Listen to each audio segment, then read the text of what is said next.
cabeza ósea. Buenos días para unos amigos, buenas tardes y buenas noches para otros,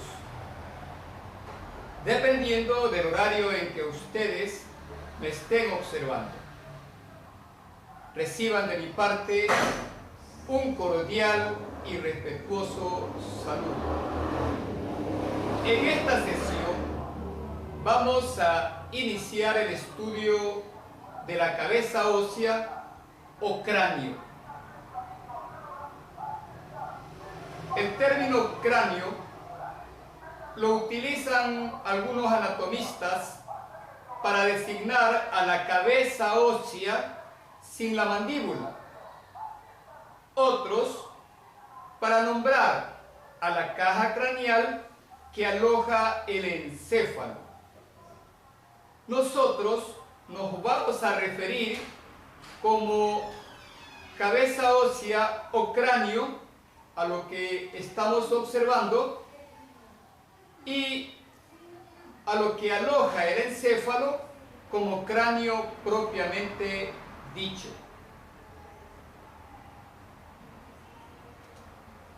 En anatomía regional o topográfica, consideramos que el cuerpo humano está compuesto por cabeza, cuello, tronco y miembros superiores como inferiores.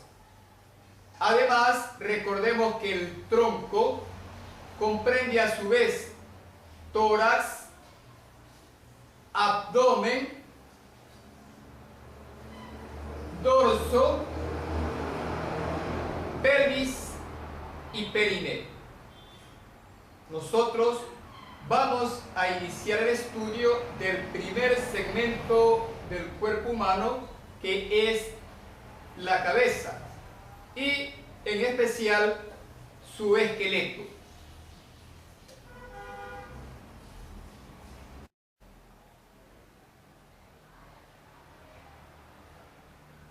La cabeza ósea contiene diversas estructuras de gran importancia, cuyas enfermedades van a interesar no solo al médico general, sino también a un grupo de especialistas como el neurólogo, el otorrinolaringólogo, el oftalmólogo, decíamos el cirujano del macizo facial, el odontólogo, el pediatra. Es decir, que el estudio y el conocimiento de esta región es de vital importancia para todos los profesionales de la salud. Iniciamos entonces el estudio de la cabeza ósea o cráneo colocándolo en posición anatómica. Para ello utilizamos un plano referencial, un plano horizontal denominado órbito meatal o de Frankfurt. Plano horizontal que por delante se relaciona con el borde inferior de la órbita y hacia atrás debe coincidir con el borde superior del orificio auditivo externo. Es decir, entonces, que esta es la posición anatómica de la cabeza ósea o cráneo que estamos observando. Se entiende por posición anatómica aquella posición arbitraria en donde se considera al sujeto de pie, con la mirada hacia adelante, los miembros superiores colgando a los lados del cuerpo y sobre todo con la región palmar en supinación.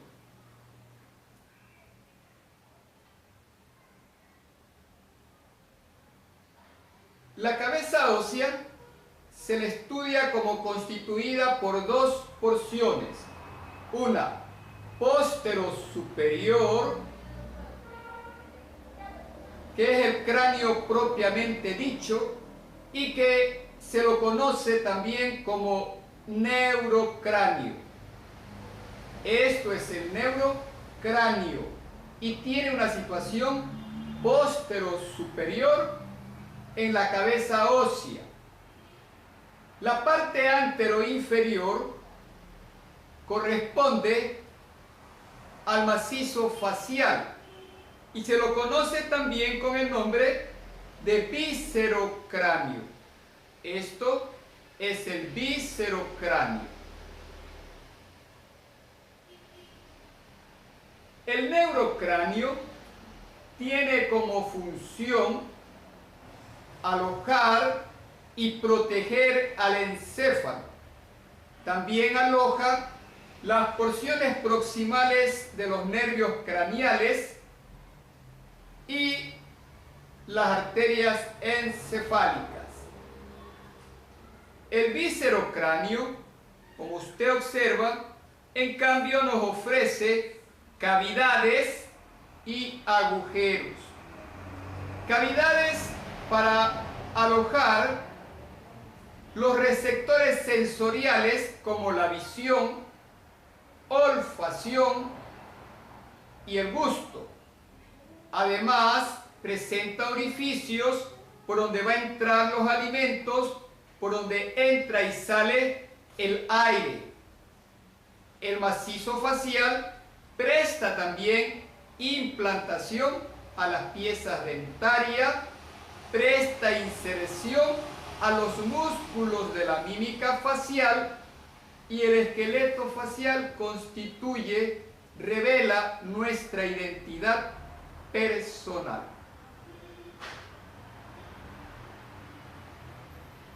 En cuanto al neurocráneo, comprende a su vez dos porciones, una superior en forma de bóveda y que constituye el techo de la caja craneal, se la conoce con el nombre de bóveda craneal o calvaria.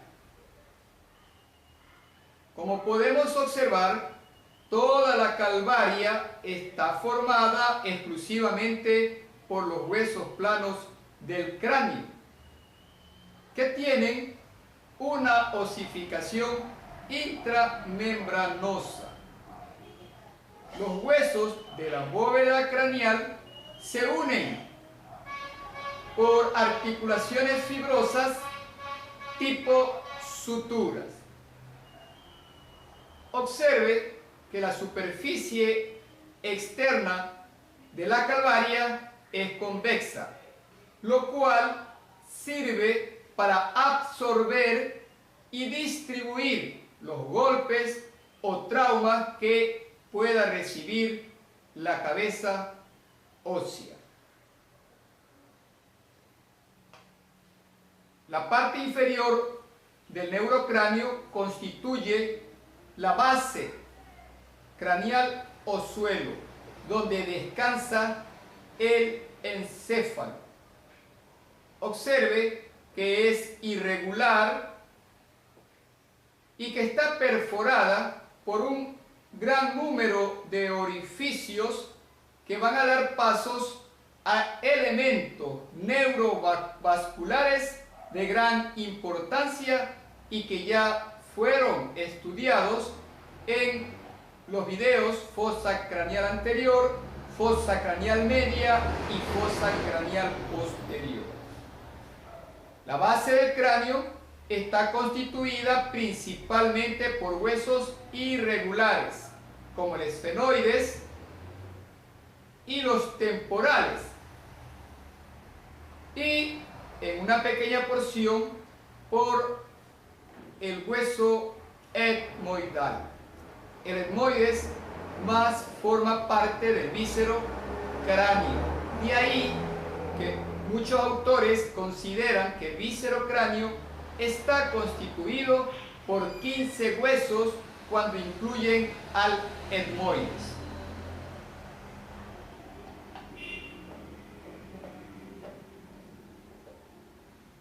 El víscero cráneo está constituido por 14 huesos, 2 de los cuales son impares y se sitúan en la línea media, que son la mandíbula o maxilar inferior, que está ausente en este cráneo, y el hueso vomer, que lo ubicamos formando parte del tabique nasal. Esos son los huesos impares del víscero cráneo. Los huesos pares son los huesos maxilares que ocupan el centro del macizo facial. Los huesos maxilares son aquellos que también se los llama maxilares superiores. Son pares. Huesos pares del esqueleto facial también son los huesos cigomáticos. Los huesos nasales que están en el dorso de la nariz, los huesos lagrimales que los buscamos en la parte anterior de la pared interna de la órbita.